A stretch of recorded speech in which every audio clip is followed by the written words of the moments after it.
Hello, everybody. Welcome to the Write or Die Show. I'm your host, Randi-lee. On the show, we interview other writers and we talk about mental health from their personal journeys. If you have not already hit that like and subscribe button, go ahead, do that now so that you never miss an episode. Hello. So I'm just looking at that going, wow, I miss my glasses. Although I like these glasses, but I miss those glasses. Anyways, today with us, we have an awesome guest again, of course. Let's say hello to Dale Walsh. Hello. Hello, Andy. Thanks for having me on the show. Thanks for coming on the show. How are you today? I'm just ducky, as they say. I haven't heard that in so long. Well, actually, it's part of my story, so maybe we'll get into that a little bit. But yeah, I'm excellent. Excellent. And where are you visiting us from? Hackensack, New Jersey. Okay, nice. So tell us a little bit about who you are. Okay, well, I basically try to do it. Actually, I know this is a writing show, so I'm a poet, and one of the things I do is I write like autobiographical poetry. So maybe the best way to start would just be start with a poem that I call Dale Reviewing What Actually Happened, and then I'll expand a bit. How's that sound? Do it. Okay, well, the poem is called Dale Reviewing What Actually Happened, and it goes, "Hi, I'm God was a joke I made after Killer Dartmouth toke of some primo Ivy League smoke, which apparently caused me to croak because in special hospital I awoke with Roomy Gabriel, the main bloke who did my delusions angelically stroke, even while doctor claimed my brain broke the moment divine gag I spoke, testifying I was only bit quack, which clinicians diagnosed a psychotic attack, preventing me from getting sanity back until I came to Teaneck Hackensack to pursue rest and therapy program track and deal with my evident lack of reason among psychiatric patient pack, who never gave me any slack. Under interrogation, the story didn't crack." That's pretty cool. I do poetry, and I've never thought about doing an autobiographical one like that. But as you're saying it, I like that. Sounds really cool. Dale is actually I actually have an archive of like 5,000 poems. I've been writing poetry since 1985 when I graduated from Fairleigh Dickinson University, and before that I'd done 6 books. Wow. But on my 10th birthday, I decided I was going to be a writer, and one of the ironies of my mental illness has given me the opportunity to become the writer I always wanted to become, because I've been very fortunate, and my family had the resources to support me, even through everything. So that is awesome. But getting back to my story, so basically what happened was I was at Dartmouth College doing a lot of drugs. In 1975, and I went to summer term after my freshman year, and basically I came up with what I thought was a great joke, which was, "Hi, I'm God," and then I would see how long it was before I burst into hysterical laughter, because how could God be 5'8"? That was like the punchline. So okay. Unfortunately, authority didn't see the humor in it, and one Tuesday, I was a successful Ivy League student, and the next Tuesday, I was in a mental hospital in New York City with a roommate named Gabriel. And so this began what's been a 49-year psychiatric journey to recovery. I got out of the hospital, and I came to a private program and psychiatric program in Hackensack under the direction of one doctor. I was in that for 5 years doing intensive therapy, 3 private sessions, and 2 group sessions a week.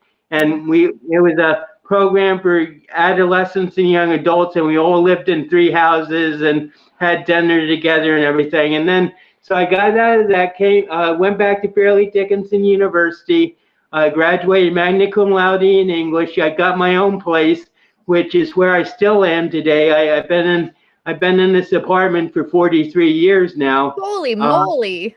You've been in that apartment longer than I've been alive. That's what a lot of people say. Wow. Okay. So that is a lot. All right. So I want to go back way back on the journey. To when you so you were saying I am God to people and you thought it was this hysterical thing. When you were saying it, did you hope that other people heard it as a joke, or like was it something you were believing? Like how did you go from saying that to being in the hospital? Well, I'm not sure I wanted other people to believe it. I just found it so funny that, I could conceive of myself as God. It was just, it was like they talk about quantum leaps today. This was like a quadruple quantum leap into a higher consciousness. And, it was something that, this is something that people have debated about me for a long time, whether I thought I was serious, or whether whether I was serious in my beliefs that I was God, or whether I was just like making a cosmic giggle joke, So what happened was, to a degree, I did believe I was God because, when the campus cops finally came and they said, "Are you Dale?" And I said yes, and they said, "Would you come with us?" I said, "Sure." I figured they were going to take me to meet the president of the university because I figured out I was God. So instead, they took me to the infirmary where I was interrogated for the next 4 hours by 3 sets of Ivy League psychiatrists and put in a room shot full of drugs. And that's how I ended up in the hospital 3 days later. Oh, But wow. Okay. but I'm sure you're familiar with the concept of confirmation bias, which is that when your mind believes something, it will like find everything possible to sustain and to back up that belief in yourself, which is how delusions come about. Yeah. So, I went to the hospital. My roommate's name was Gabriel. This is what I say. My roommate's name was Gabriel, who was very deferential towards my mother, Mary Alma, whose second husband's name was Joseph, and who ultimately married the judge. So you have Mary and Joseph and the judge. And then Gabriel. So, Yep. So that all that confirms it. Yep. so, well, that was just like one thing, but it just seemed like the more I got into the joke, the more it seemed to be true. So, so basically, I came to the program. I accepted that I could be delusional because there was always like a core of doubt in myself about like, could I really be God? I mean, how is that possible? So ultimately, I just what happened was I was in the program for 5 or 6 years, and I went back to Fairleigh Dickinson, and so one morning, Dale 1, I call this Dale 1 because I'll tell you in a second. But Dale 1 conceived of the world as the never-ending saga of duck versus muck. Oh, and, okay. That's why you're so ducky. Instead of God versus the devil or good versus evil, it was duck versus muck. So Fairleigh Dickinson campus was my army base in the fight against muck. And so one morning I was on the verge of going psychotic, and I was crossing the bridge from Hackensack to Teaneck. And halfway across the bridge, I had a vision of like five scenarios. I can't remember I'll never remember what the first 4 were, but the fifth one was my crazy Irish super bursting in on the old couple across the hall with an M16. And then the last vision was seeing the earth imploded in a thermonuclear holocaust. So I called that the death of Dale. And that was basically the death of my ego, of my delusional ego. Okay. And so then for the next 30 years, I became my alter ego, who was Dewey Duck. And so if you're interested, Hi, I'm God was my first 7-year joke. Would you be interested in hearing my second 7-year joke? I would, but first I have a question. Okay. So that all came to a head when you were going to school. Was there any indicators or anything like in your childhood, your teenagehood, like anything before that people went, huh, that's a little bit weird of you, but just kind of let it slide until it kind of hit a head when you were in school, or no? Well, you know, when I went to Fairleigh, things were pretty normal. I mean, student body really accepted me, and I had a lot of friends and everything. So, but you know, I was always like the shortest kid in my school until 11th grade. I mean, even in boarding school of 1,000 people, I was the smallest kid. So, but people, I would hear people say behind my back, he's weird, or just because, like, I looked when I was 12 when I was 18, and people couldn't make the connection, couldn't put the pieces together and everything. I was always very intelligent, but I was just physically small. So Okay. people would say, I'm weird, or you're crazy, or I mean, even at Fairleigh, people would say, you're crazy, and I'd say, I take medication for it, So, Okay. So you but were a little eccentric perhaps, but nothing too extreme beforehand. not really. I mean, it was all part of a progressive flow. My senior year at Exeter, I tried writing a story where I was God, because I was always writing. So I tried writing a story as being God, and it just like quickly degenerated into humans are ants, and they have no meaning and stuff. So, but that was like basically my first venture into like God thinking, and that came like 2 years before I actually was hospitalized. Okay. So now we'll skip back ahead to Dewey. Oh, well, Now that I have satisfied my curiosity there. So you've come out of the program, you said 5 or 6 years, you went back to school, and now you have this other alter ego. okay, so I saw the world imploded in a thermonuclear holocaust, which, looking back, I figured out was like where I was leading the world by saying I was God. So so this is my second 7-year joke. I'm a Disney chipmunk because of Chip and Dale, but did you know I'm also a Disney duck? Well, my father's initials were Lou, L-E-W. My initials are Dew, D-E-W. My best friend's name is Hugh, and Hugh's father's name was Donald. So you get Huey, Dewey, Louie, and Donald. So that's the background to the joke. So you want to hear the joke? Yeah, let's do it. What do you get when you cross the Disney chipmunks with the Disney ducks? Don't know. Me! Oh! All right. Okay, so how did this Dewey personality live your life, I guess? Well, if Dale thought he was God, Dewey thought he was an android, a very advanced android.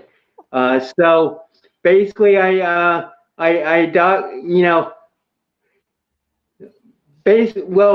Dewey's program as an android was wait in Hackensack until Dale gets back, but there was never any guarantee that Dale would get back. So it took like 31 years for Dale to come back and reintegrate into this body. And but Dewey was like a very faithful. He was like the best friend he could be to everybody. He basically like took all the best traits of Dale and amplified them while minimizing the delusions and the psychiatric problems. Okay, so he wasn't necessarily bad then. No, it was, but it was a separate personality because Dale. So separate, but not necessarily bad. Well, Randy, to tell you the truth, I used to consider that I had 5 personalities: Dale, Dewey, Dew, Duck, and Genius. And Dewey's the only personality of my 5 that everybody can agree on is a great guy. Oh, well then, yay! I mean, sucks to have 5 personalities, I suppose, but yay that that everyone agreed he was good. Yeah. So basically, Dewey was here for 31 years, and Dale came back without the delusions. Basically, Dale, when I had that vision, it sent Dale on like a personal metaphysical journey that nobody knows what it was about, So, but basically, Dale came back in 2017, and so I've been like integrating this Dale, since 2017, and sort of like filtering Dewey back to heaven, which is where I feel he belongs, because Okay. Dale's the father, Dewey's the son, and at the solar eclipse, I had on April 8th, I had like a revelation that that it was Judgment Day for me, because everybody was saying it's going to be apocalyptic, lunar solar eclipse and everything, and basically I felt it was my Judgment Day. And I also felt that God not only blessed me, but he said, you've been sitting on your butt for 49 years in Hackensack, and get the heck out into the world and spread the message that you can, and that I want you to spread. So this was like basically a transition into my third major life phase, which is that of DEW, who's like the father of Dale and the grandfather of Dewey. But I'm ready to like get out into the world and spread my message, not only about being, I understand what a great mistake it was to say I was God now, Randy, to tell you the truth. But it gave me an opportunity to grow in a state of mind, or a state of mind for the last 49 years of enlightenment and understanding and of myself and the world, that I think is very valuable, and which I want to spread to the world. Okay, well, hey, as you got a positive out of it, so that's important. It's very positive. I mean, my doctor of 22 years called my unofficial diagnosis was psychotic bliss, and he always said, you're too happy, Dale. And I never understood that type of thinking, and basically, so what I decided on the solar eclipse was I'm not going to be a victim of my diagnosis anymore, and I'm not going to think I'm a schizophrenic with delusions. I think I'm going to consider myself a genius with a magnificent obsession. Okay, so that's how that one came about, because that was in your list of 5. Yeah. Okay. All right, so over the course of working with your doctor and learning about yourself, what are some of the best coping strategies that you've come up with? Well, I always put at the top is taking my medication. Yes. Yeah.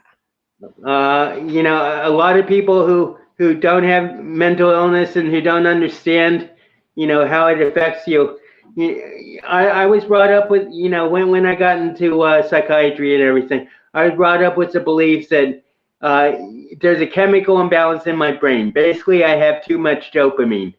Okay. So the medication regulates the flow of dopamine in your brain, and I don't know if you know, this is just like an interesting side fact, but schizophrenia and Parkinson's disease are two sides of the same coin, because schizophrenics have too much dopamine, and Parkinson's disease have too little dopamine.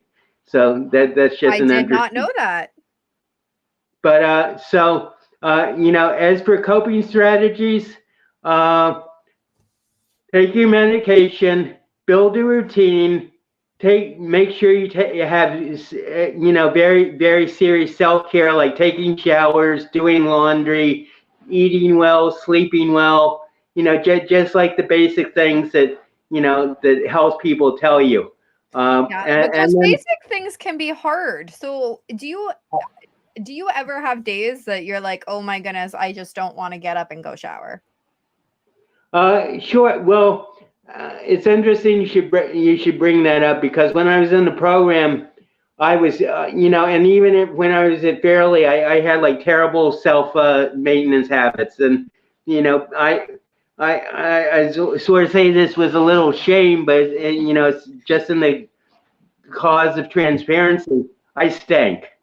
People could smell me like a mile away, and that's Oh, because I geez. didn't Yep. take showers, and my roommate in the program would say, Dale, take a shower. You got to take a shower. So I would take a shower, but I had like no regular routine of self care and everything, and Okay. it's something that I've developed, that was hammered into my head for so long, about getting a routine and being uh, conscientious about your care and everything. That it's really there are days when I don't take a shower, but I don't worry about it. I mean, because I know it's sometimes I just get caught up in things, and I don't have time to take a shower and stuff. But I'm very conscientious about taking a shower every day. I don't get as much sleep as I need to. I'm sort of like lacking in that, but all in all, I eat well. I don't cook for myself. I always eat out. So, that's expensive, but it's a sacrifice that I make. Oh, And what a hardship on that. I would love to never have to cook. But I totally agree with you, Derek. This is a very fascinating story. I am quite enthralled. well, another thing is about like recovery tips or something is if you have someone who has schizophrenia, a loved one with schizophrenia that you're taking care of, then try to do your best to not only to minimize stress, not only for your loved one, but also for yourself. In fact, I'm trying to build a business now. It's called Do Live Love, DW Live Love, and it's based upon the premise that family members are the forgotten victims of mental illness, and that the patients usually have like a team or at least a doctor and a psychiatrist, psychologist, social worker to help them. But the family members, especially because of HIPAA, are sometimes powerless even to just get basic information about their loved ones. So my goal with Do Live Love is to reach out and mentor the family caregivers of those with schizophrenia to be able to help them meet their challenges, and not only that, but not only to better communicate with their loved ones, but also to like reclaim their own integrity of self. That's really what my goal is, because I know how much pain I cause my family, and I was basically functional and good with my family, but I still cause them like so much stress and pain.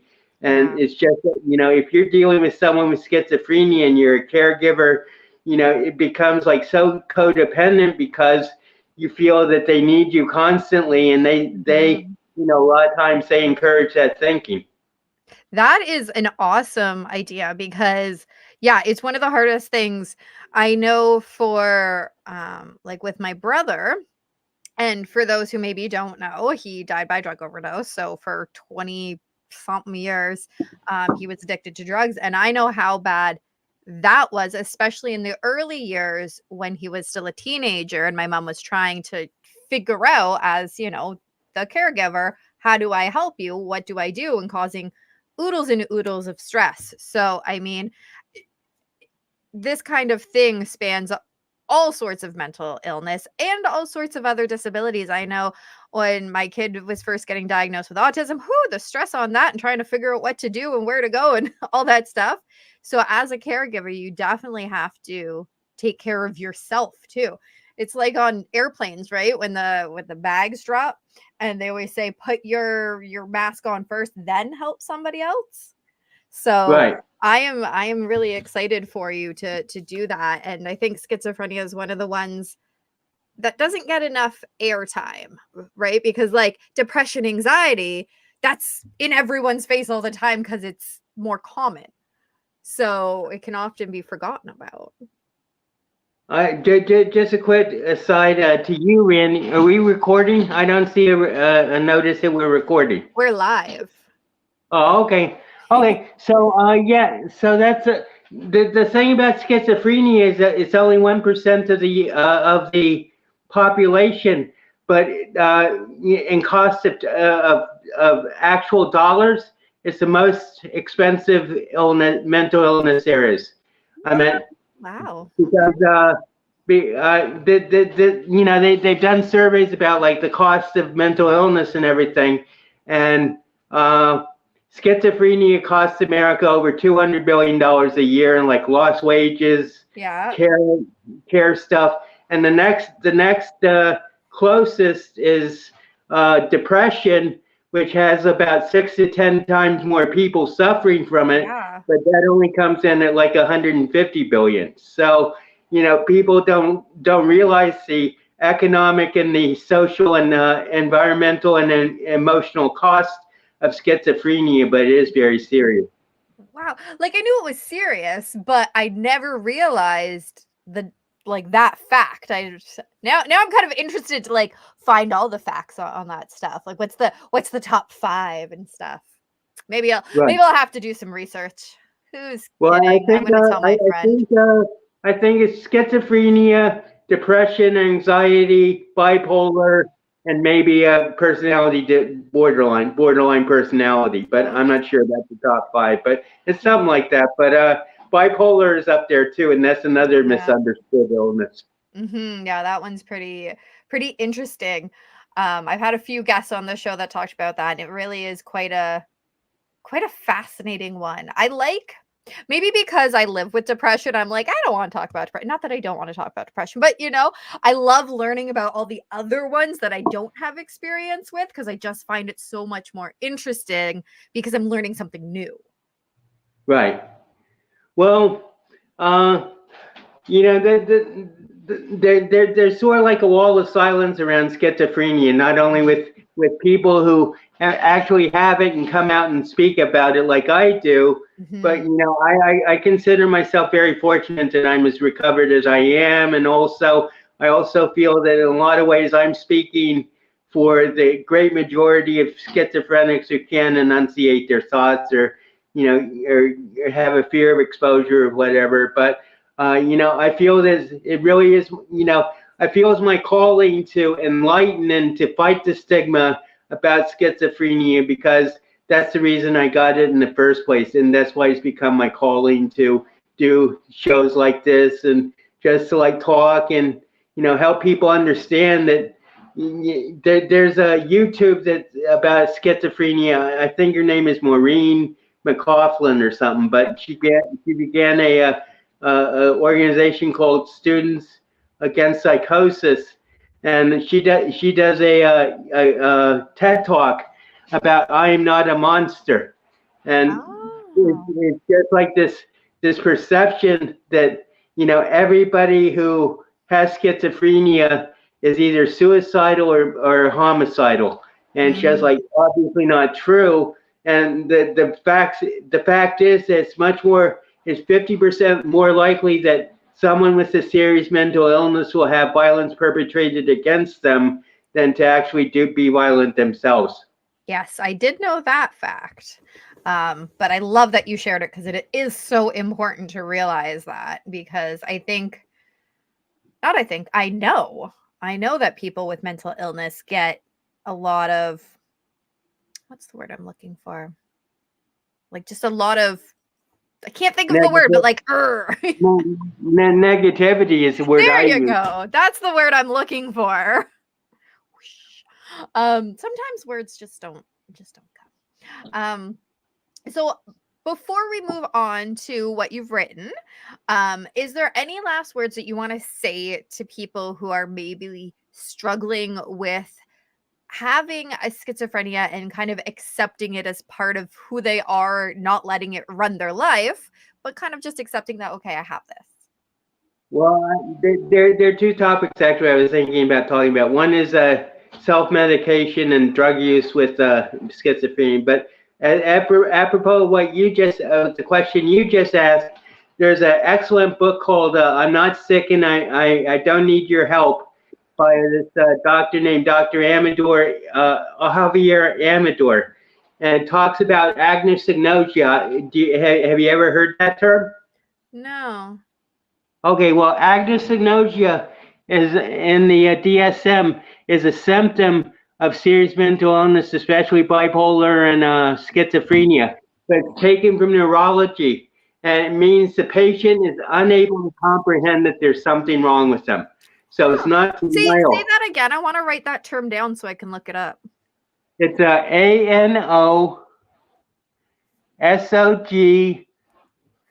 ANOSOGNOSIA, agnosignosia.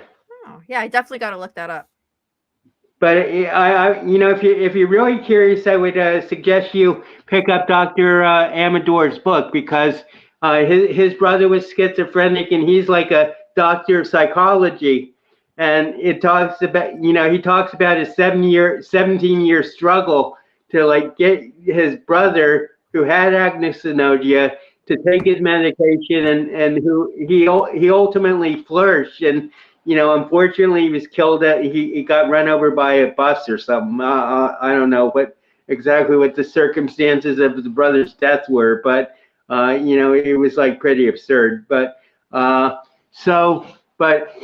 suggest that book. I'm not sick and I don't need your help, because that's like a full blown discussion of agnosignosia. But what they found is that agnosignosia isn't just like something that randomly happens to some people. It's actually a symptom of the illness, and therefore, I figure I understand agnosignosia very well because until I had that vision, I was in agnosignosia. I didn't see anything wrong with saying I was God or anything, Mm-hmm. and so I was in agnosignosia, and that's really the first that's one of the first obstacles that someone who's dealing with a newly diagnosed schizophrenic has to deal with, because it's part of this is part of the problem, it's part of the illness. And until someone becomes self-aware enough to be able to see that there's something wrong, then they're not going to take their medication, they're not going to go to the doctor, they aren't going to seek help, they aren't going to do anything which is going to help them recover. Yeah. Huh, very interesting. So do you have anything left to say before we talk about what you've written? Well, I don't want to minimize what I've written, but I do want I just I think this is personal to you. Is I smoked pot for for basically 35 years as a self medication, and people would say you guys stop smoking pot, it's causing problems. In fact, my doctor said that most of my problems were well, I was hospitalized when I was in the program 9 times. So he said that every time I escalated my use of marijuana, I would go to the hospital, and I fought tooth and nail against stopping marijuana until 2007, when I just realized how much my mother hated it. She blamed my mental illness on marijuana, Wow. and I did a lot of drugs. As I said, I did a lot of drugs, not just marijuana, but hallucinogens, and basically hallucinogens at Dartmouth and everything. And I think that's the thing that tipped me over to an actual psychotic break that I had. But self-medication is another situation where it can be very frustrating for the family or for the caregivers, because people can, I was convinced. I didn't like use this as an excuse. I didn't realize it was a rationalization until I stopped. But I really felt that marijuana was the only thing that took the chemical edge off my antipsychotic medication, and that's why I was so dedicated to it. Huh. I never thought about it that way. That would take the edge off of something like that. But yeah, I definitely I could see from your mom's perspective, kind of linking smoking pot with, oh, that's what's causing it, because I think it's easier as a parent to accept this outside cause than something that is a chemical imbalance in your brain. Well, there is no blame in schizo. There's no blame in any mental illness. I am at. No, from an outside perspective, though, there can be. Like, I know Right, as a right, parent of a kid when they were diagnosed with autism, or actually prior to when they're going, for lack of a better term, crazy. I'm like, hey, what did I do wrong as a parent? Did I do something wrong? Like, did I eat the wrong food? Did I don't know, whatever it is, right? Did I do something wrong? Because it's you're right, trying to find some reason why, but sometimes it's just life. Like stuff just happens. right. Well, I feel that I was self-medicating, and I've been straight, sane, and sober. I gave up cigarettes. This is an interesting story. So I gave up cigarettes in 2000 after 35 years of a pack a day of Marlboros. I just gave it up. Oh. What happened was it was 2 o'clock in the morning, and I had 2 cigarettes left, and I didn't feel like walking across the bridge to the all-night gas station to pick up another pack of cigarettes. So I said, if I don't have this one now, I'll have one now, and if I don't have this last one when I wake up, I'll be able to quit. And that's what happened. So it was definitely God intervening in my life because I had no cold turkey, no withdrawal symptoms or anything. I just stopped smoking, after 35 years. So I was in my Wow. pulmonologist, and we were talking, and I casually mentioned I quit smoking, and her jaw literally dropped, and she says, "What?" I said, yeah, I quit smoking. And she goes, I've never heard of a person with your diagnosis quitting smoking. Really? So, Wow. yeah. So, but, so basically I went straight sane and sober. I gave up everything one day, and I never went to a 12-step program or anything. I just made a secret vow to my mother that I was going to quit partying, and I did. And it's been 16 years without anything except medication. Well, that is fantastic. So now we are going to talk about what you've written. So what have you written other than that fabulous poem that you started us off with? Well, I have a whole archive, Randy. It is actually pretty extensive. I wrote six novels, 6 books before I graduated from college, including what I call my bestseller from the 20th century, which is an apocalyptic romance called Velvet Velour's Follies, Book Two, or The Flight of the Dialina, which is my spaceship. And so it's basically the romance between me and, well, my future persona I call Truly Stylish, who's the commander of the Dialina, the spaceship. And his consort is Velvet Velour. So it basically has like 3 timelines and following me and my ideal romantic partner, who was based upon a girl I knew from Fairleigh Dickinson. Well, actually, I came up with the idea for the person, and then I found the person. But anyway, so it's an apocalyptic romance that ends with the that ends. It's a trilogy, I should say. So Oh, okay. the second book ends with the Ruskies, the communists, the Soviet Union. It was written in like 1980, so it was at the Yeah. height of the Cold War. So basically, it's a story of like how the Ruskies attacked the United States of America with neutronic weapons to create the United States Museum. I don't know if you know what a neutronic weapon is. No. But it's like a nuclear bomb, only kills people, but it leaves the structures. Oh. Huh.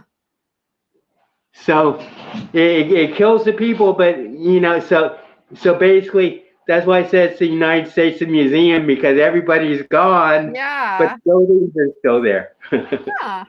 I'm picturing it in my head. It'd be so quiet. No, that's horrible. But yeah, no, I'm a picture person, so I like to visualize it. Right. So that was so I wrote 6 novels, including Velvet Velour's Follies.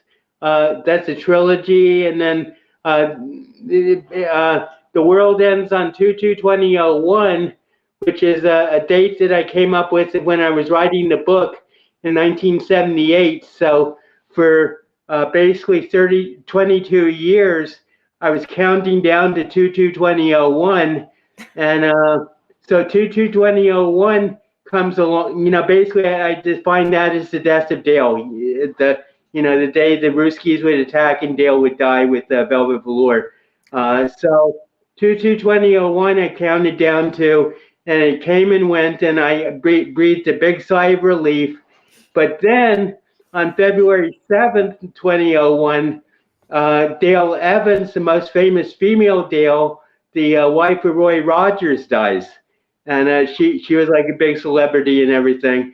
And then on February 18th, Dale Earnhardt, the most famous male Dale, the race car driver, dies in a accident, in a crash on a course.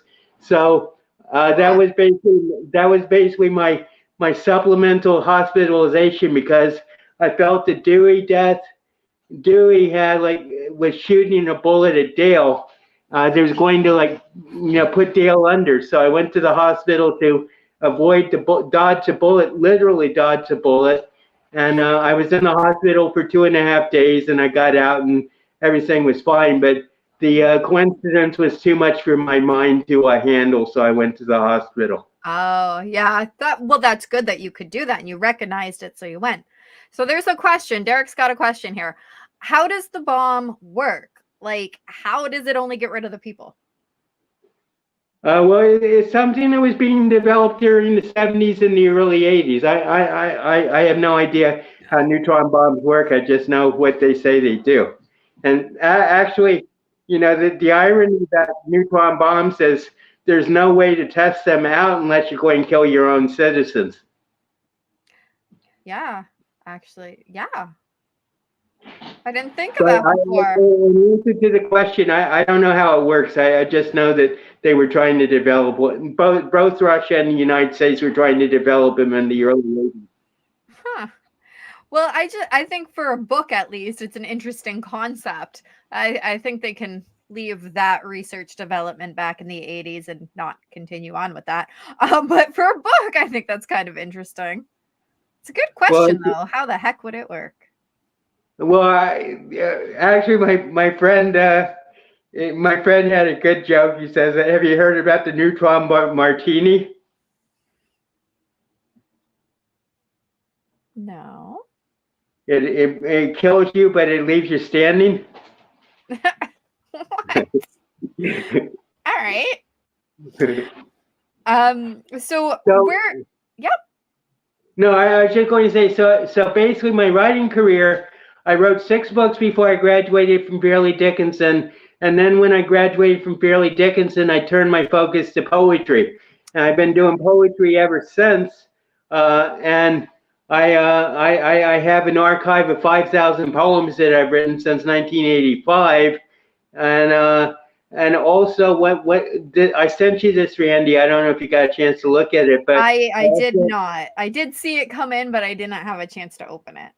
Okay, well, basically, I wrote a memoir of what happened at Dartmouth and how I went psychotic. I think that's a very valuable, concept for me to express, because I don't think it's ever really been written about from a first-person point of view about sinking into psychosis. And it took me 45 years beyond the fact to be able to write something like that. But I call it. The memoir is called Escape from the Ivy League, or How Becoming God Changed My Life. Okay, so why the 2 titles? Well, I was happy with Escape from the Ivy League, but they say that, for memoirs and for nonfiction, it's better to have a subtitle just to let people know what the book's about. Oh, yeah, that makes sense. So where do people get these books?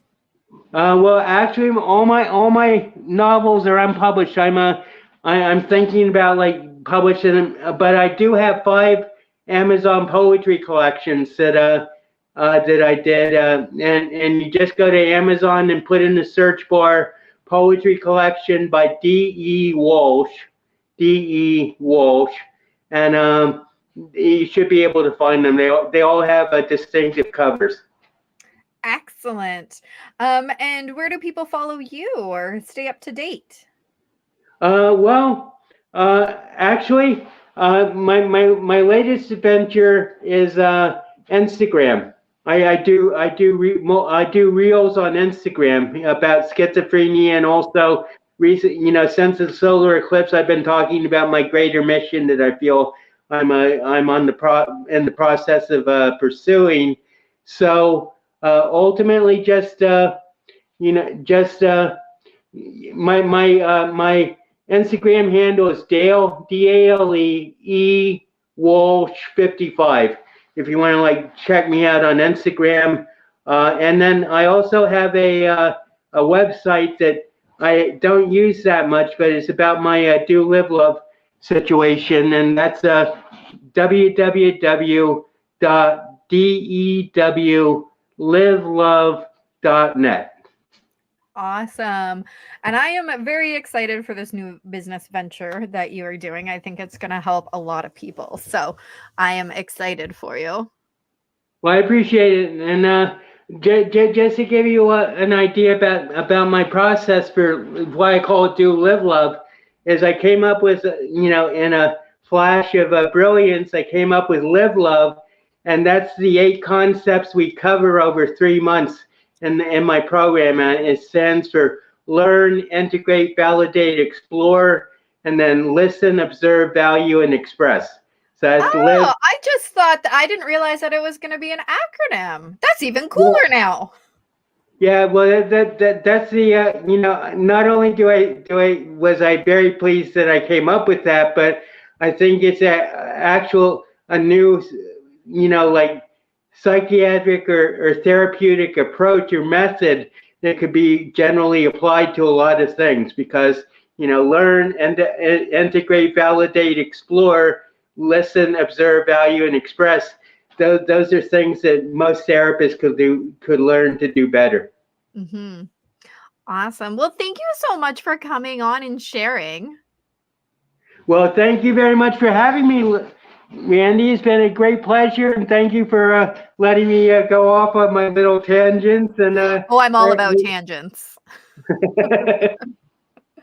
Okay, well, thank you very much, and I hope everybody has a great day. And should I stay on, or should just stay on for 1 sec?